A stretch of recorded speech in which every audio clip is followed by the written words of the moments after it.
Los Angeles. April. The city smelled of hot asphalt and blooming trees, but in those scents there was something dead. Something that wouldn't leave Sylvester Stallone in peace as he drove through the dusty streets of East Side in his old Ford Bronco. He was driving slowly, as if he didn't want to arrive. As if he knew, behind the door he was heading to, the gym wasn't the same anymore, the air wasn't the same, and maybe, neither was he. He stopped in front of an unremarkable brick building. No sign. No lights. There used to be a plaque, Iron Body Gym. This place knew his sweat, his punches, his fears. Here, he fell. Here, he rose again. And now, emptiness. Sylvester got out of the car and slowly approached the iron door. He pulled the handle. Locked. Over the handle, a fresh chain and a combination lock. He frowned. No one said the gym was closed. Not Mickey, the old owner, not Coach Carl, not even Mario, the guy who'd been mopping the floors for the past 10 years. No one. He circled the building, walked along the side wall where boxers used to smoke during breaks, and pushed the old door at the back entrance. Creak. Open. Instinct, that actors and fighters sense, felt something. Inside, it smelled of fresh paint and sweat. Dust still hung in the air, but he could hear muffled thuds, like punches landing on bags. He froze. Moved smoothly along the dark hallway where lockers and broken showers once stood. Light pierced through thin slits in the ceiling. He approached the stairs leading to the basement. They used to store old punching bags and mats down there. But now there was light below. He began to descend. By the third step, he heard it, thump thump thump, the sound of wrist tape. Then, fast footsteps. Someone was sparring. Voices. Young, sharp, street-accented. Again. Let's go. Don't turn away. Someone shouted, probably the coach. Sylvester stopped. He could see part of the gym through the grate, 3 guys, one in a helmet, another in a thick hoodie with bare hands. But that wasn't what struck him. Behind the ring stood a man, broad-shouldered, gray-haired, in a leather jacket. He held a stopwatch and loudly counted time. Sylvester knew that back. Frank. He whispered. The man turned. Their eyes met. The pause lasted an eternity. There you are, said Frank, unmoving. Frank Romero. The man with whom Sly shared one of the dirtiest chapters of his life. The one who once helped him rise, then betrayed him. They hadn't seen each other in 20 years. Sylvester stepped down. Silent. He didn't know what to reach for, rage, old pain, or pure astonishment. The young fighters stopped what they were doing and stared. One even froze mid-punch. Is that Sly? Someone asked. That's him, Frank replied. And I guess he came to ask what the hell is going on here. Sylvester nodded. He walked to the center of the gym, slowly looking around. Everything was different. New equipment, but no safety systems. Fighters with no health insurance. He spotted syringes hidden in a bucket in the corner, next to the wraps. His brow twitched. You opened an underground club? He asked hoarsely. Frank shrugged. This isn't a business, Sly. It's a chance. For those no one else gives one to. Street kids, orphans, the abandoned, the ones who never made it pro. I give them a choice. Or a path to self-destruction, Sly snapped. No doctors. No insurance. No rules. They stood face to face. The air reeked of sweat, ambition, and fear. Sylvester felt something old ignite in his chest. That voice, the one that used to push him forward. You're still the same, Frank said. Think you can save everyone. But you never saved yourself. Sylvester turned away. His eyes scanned the young fighters. One of them, tall, dark-haired, with a gaze eerily familiar. In that gaze was the same determination he once had. But there was more in those eyes, anger. Threat. The kid looked at him with challenge. "I know you," he said. "You're that old guy from the movies. Rocky. But this ain't no movie. This hurts for real." Sylvester looked at him. Silent. No pride, no anger. Just watching. "What's your name?" "Alex," the kid answered. "Alex Guerra." The name hit like a body shot to the liver. Guerra. A name he hadn't heard in decades. He understood. This wasn't a coincidence. This was something more. And now. He couldn't leave. Sylvester hadn't slept most of the night. He sat at home in a worn-out brown leather chair that had long since molded to his weight, staring into nothing. Not at the TV, not at books, not at the photos on the wall with fans or from film sets, just silence, thick like tar. The name, Guerra, wouldn't leave his mind. Alex Guerra. He'd first heard that name more than 30 years ago. Miguel Guerra had been a talented fighter, a kid from the streets of Boyle Heights, brash but bright. Sly had helped him, trained him, promoted him. He saw himself in Miguel, the hunger, the rage, but also the dream. Back then, it felt like purpose, passing the fire to the next generation. But it all went wrong. Miguel died. A late-night sparring match, no gloves, franc, bets, alcohol, and one punch too many. It was one of those stories that disappear from the papers in a day but never leave your heart. Especially when you felt responsible. Especially when you did nothing to stop it. Now this kid, Alex, Miguel's son. There really was something of him in that stare. Stubbornness, hard as stone. And something else. Something that scared Sly even back then. The next morning, he returned to the gym. This time, he didn't hide. He opened the side door and walked in like he owned the place, because once, it had been his. The air was still damp from yesterday's workout. The guys were training at the bags. Alex was there, hitting the pads Frank held. Fast, fierce, like bullets fired one after another. Frank noticed Sly first. "You didn't leave," he said, walking over. "I thought you erased this place from your life long ago." "And I thought you stopped ruining young fighters," Sly replied. "They're not ruined. They're already broken. I just give them a purpose." "No, you give them an arena. For pain, not growth." Frank smirked. "You're the same as ever. Like your life wasn't made of pain and arenas." Sylvester didn't answer. He walked up to Alex, who was breathing heavily after the combo. "You really Miguel's son?" he asked. Alex took off his gloves, wiping away sweat. "What's it to you?" "I knew your father," Sly said quietly. "So did I. Just a little less. He left when I was 6. Then he was gone for good." There was no drama in the kid's voice, no bitterness. Just fact. Dry as concrete. Sly inhaled. "He was a good man. Then too bad you knew him." The reply landed like a punch to the ribs. Alex turned and walked back to the bags.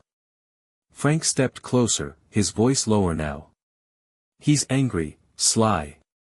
He spent his whole life looking for someone to blame. I gave him a purpose." "What can you give him?"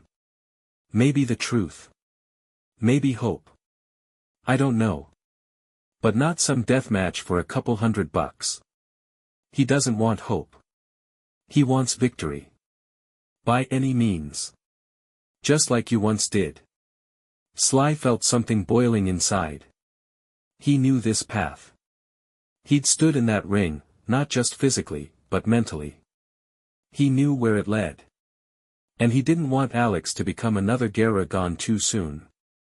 He left the gym that day without saying another word. Not because he was giving up, but because he'd started thinking. That evening, he called Mario, the same guy who once mopped floors at Iron Body Gym. "You still in touch with the Federation guys?" he asked. "What, you making a comeback?" Mario said, surprised. "Not me. A kid. Alex. I want him to be seen. Not in a basement. Not with Frank shouting in the background. For real. In a professional ring. It won't be easy. He's not registered anywhere. No card. No official fights. I'll cover everything. Medicals, tests, licenses. Just find a way to bring him into the light." "Does he even know about this?" "Not yet. But he will." "You hoping he says thank you?" "No. I'm hoping he doesn't kill himself in one of those illegal fights." 3 days later, Sylvester was back in the gym basement. This time, with an offer. Alex listened without interrupting. No anger, no joy. Then he said. "You think I want your charity? I think you want a real fight. Not this street-level betting show." Alex stepped closer. Their faces were less than half a meter apart. "If I agree, will you leave me alone?" "No," Sly said honestly. "But maybe you'll see I'm not your enemy." Alex looked at him like he was seeing not an actor, but a man, for the first time. Then he turned sharply and walked away. Sylvester remained standing in the gym, surrounded by dust, shadows, and the old voices echoing somewhere deep in memory. He felt it. The fight was just beginning. 2 days later, Sylvester found himself in the gym again. He arrived a little earlier than usual, hoping to catch Alex before training started. He stood by the entrance, leaning against the wall, watching the fighters with no goals but with fury, pounding the heavy bags. Everything was here, the old, worn-out walls, the smell of metal, sweat, and ambitious phrases. But then his gaze caught a guy standing in the corner. Alex. The same guy who, not long ago, didn't believe in help or the possibility of change. But now, something was different, there was readiness in his movements. Alex stepped out of the shadows and walked up to Sylvester without saying a word. He gave him a quick look, then silently put on his gloves. Sylvester knew that right now, he could only watch. Alex wasn't ready to open up. But despite that, Sylvester could tell, the fight wasn't just a sport for him. It was a way to prove something to himself, something he hadn't yet realized. "Do you think this will help?" Sylvester asked, standing by the ring, watching as the guy delivered a series of powerful punches. Alex stopped and wiped his face. "Maybe. Maybe I just want to win. I want someone to finally notice that I can. Or maybe I just want to become someone else." Sylvester stared at him intently.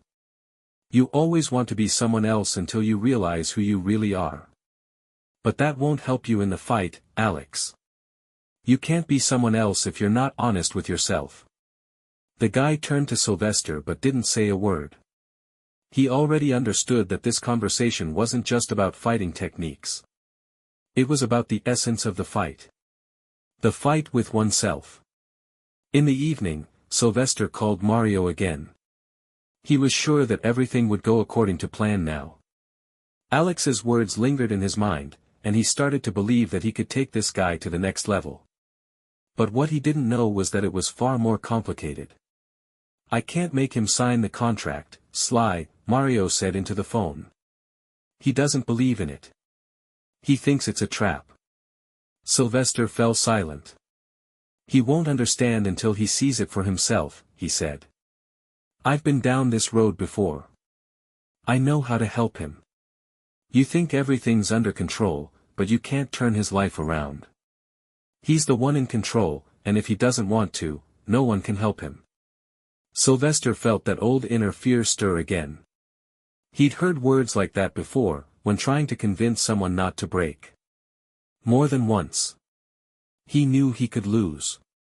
But he didn't want Alex to be the one to give up on his dream just because he didn't know how to keep going. "I won't let him give up," he said, preparing to meet Alex again the next day. The next morning, Sylvester met Alex at the gym when he just arrived. The training began. This time felt special.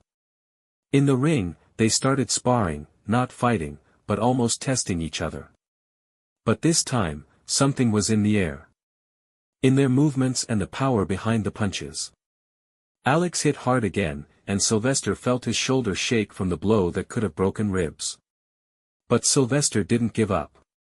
He closed his ears to the pain and kept training him, understanding more and more that this wasn't really the ring.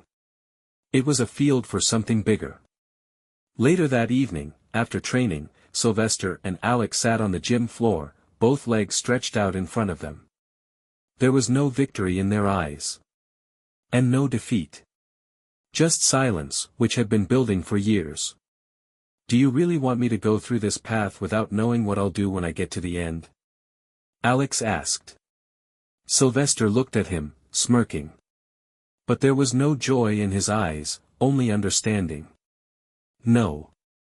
I want you to know that the path doesn't end until you decide when it ends. You choose when you want to leave. But if you don't go all the way, you'll always ask yourself what would have happened if you hadn't given up." Alex was silent. He looked into the darkness of the gym. He knew Sylvester was right. And that ahead, there would be many more questions like that. But what could he choose, keep going or step back? In the end, he would decide, but the road now lay before him. And he decided to go all the way. Sylvester felt something stir inside him again.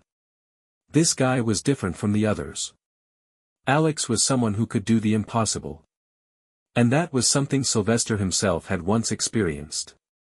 The battle wasn't over, but Sylvester knew one thing: they would both fight until the end. Time passed, and Sylvester continued to train Alex.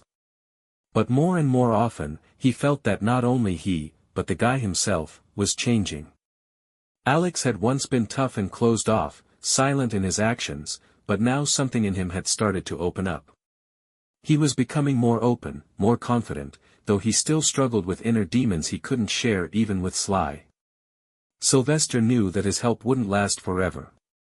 He hadn't been in this world for a long time, and training with the guy from Boyle Heights reminded him of too much. He felt like a mentor, but it wasn't just mentorship. It was a battle. With each passing day, Sly began to realize that Alex didn't just want to win in the ring, he wanted to conquer himself. And that was the biggest obstacle. That evening, when Sylvester came to the gym, he found that the atmosphere was different. Even the air felt tense, as if filled with some kind of threat. And no matter how hard he tried to calm himself, he knew that something was about to happen. Maybe something big. He saw Alex standing in the corner, talking to someone who clearly shouldn't have been there. Not his trainer. Not a local fighter. A strange guy in dark glasses and a leather jacket, who seemed out of place. His gaze was clouded, and his posture showed he wasn't new to these circles. "Alex!" Sly shouted as he approached. Alex turned. His face was tense, but he didn't hide his anxiety. "Who's this guy?" Sylvester asked, clearly disapproving of his company. Alex smirked, but there was no joy or confidence in his eyes. Only exhaustion and confusion. "This is Jake. He hired me." Sylvester noticed how suddenly Alex's tone had changed. That was the moment when Sly realized his protege was on the edge where everything could be lost. "Hired for what?" Sly asked, feeling the tension in the air grow palpable. "I agreed to fight. For real money. On a ring where the stakes are much higher than just a title." Sylvester felt his heart tighten. He already knew this wasn't just talk. Alex was too consumed by the idea of victory to consider the consequences. "Do you understand what kind of place this is? Do you understand who you've gotten involved with?" Sylvester was harsh, but there was a note of worry in his voice. "This isn't a ring. This isn't a fight. It's a trap. Alex didn't answer immediately. He stood there, head lowered, as if deep in thought. I don't know what to do, Sly. This is the only way out of here. They promised me everything. Money, recognition. I can't keep being this guy from the streets. Sylvester understood. He'd seen it before. He'd been on that path. Alex was ready to lose everything for his ambitions. And was too scared to admit it. You want money, recognition? Sylvester asked, his voice becoming firmer. And what will you do when they take your soul? When you have nothing left to pay? Alex met his gaze. He couldn't respond. He knew that with every day, his choices were becoming more wrong. Jake, standing nearby, couldn't stay out of it. He stepped closer and smirked. Listen, I get it, Sly. You're trying to save him. But he's the one making his choices. Fights, money, it's his decision. If he chooses your path, that's his mistake, not yours. Sylvester felt a surge of anger. This guy, this Jake, clearly didn't know who he was talking to. And Sly, understanding this, took a step back. You don't know who you're talking to, kid. And you don't know what I'm willing to do to get this kid away from all of this. You don't understand that he's worth more than the dirty world you want to pull him into. Jake kept smirking, but something in his expression became less certain. Alex stepped toward Sly and placed his hand on his shoulder. I need this, Sly. I can't quit. Sylvester looked at him, and despite all his inner conflict, he understood that Alex had already made his choice. You won't quit, he said quietly. You'll fight. But if you want to get out of this game, I'll be there. I won't leave you. Alex looked at him, and in his eyes, there was something Sly hadn't seen in a long time, a spark of understanding. Alex knew he wasn't alone. But the question remained open, what happens next? That evening, the gym was quiet. Sylvester left, feeling that he could no longer be just an observer. He had become part of this struggle, part of a path that wasn't just Alex's choice, but a reflection of his own battle with the demons of his past.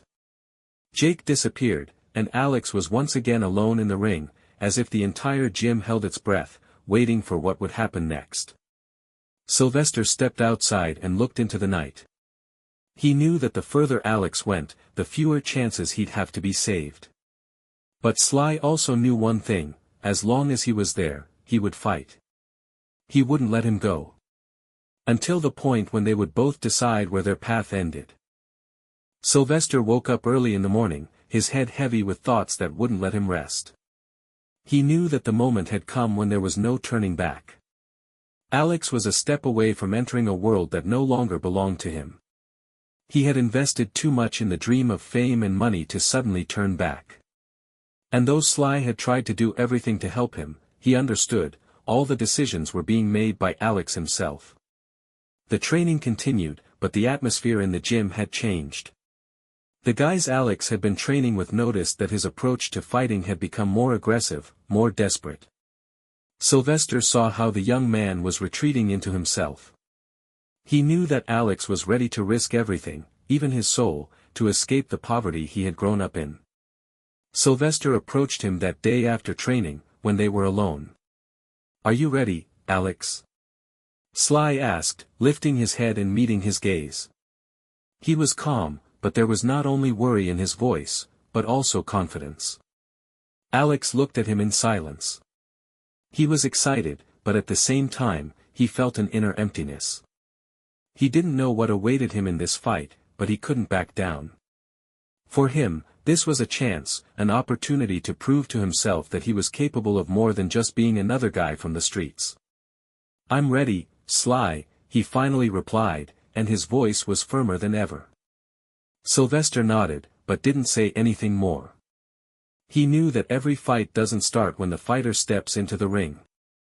It starts much earlier, the moment when the decision is made. Alex had made his. Sly had made his as well. He knew his mission was over. Now everything depended on Alex. That evening, Sylvester met Alex outside the gym. He was with Jake, and Sly felt that this was the final moment. Sylvester put his hand on his shoulder, and in his eyes, there was determination. There was no more time for words. "Are you sure you want to do this?" Sly asked. Alex looked at him, and in his eyes, there was a struggle. But, finally, he nodded. "I'm sure." Sylvester understood that he couldn't stop him. This fight wasn't for him. But if it was something that could give Alex a chance, then Sly was ready to let him go. He hugged the young man as if he were family, and there was no fear or regret in the gesture, only support. "Then go ahead," he said. The fight was organized in one of the underground clubs of the city. Sylvester stood in the shadows, watching what was happening. Alex was in the ring. Jake was nearby, directing everything that was going on. It seemed like this was not the place Sylvester had once known. This wasn't a ring, it was an arena for those who were ready to give everything for victory. Sylvester couldn't hide his anxiety. He knew that Alex was taking a step into the unknown, a step into a world that definitely wasn't meant for him. But the young man looked focused and ready for battle. Sly knew that now he could only watch. And then the fight began. Alex fought with a strength that no one would have seen in him before. He was focused, his strikes were becoming precise and powerful. Sylvester felt his heart tighten as he watched. He knew this was his mistake because he couldn't stop the young man from making his decision. But at one point, something changed. Alex lost his focus.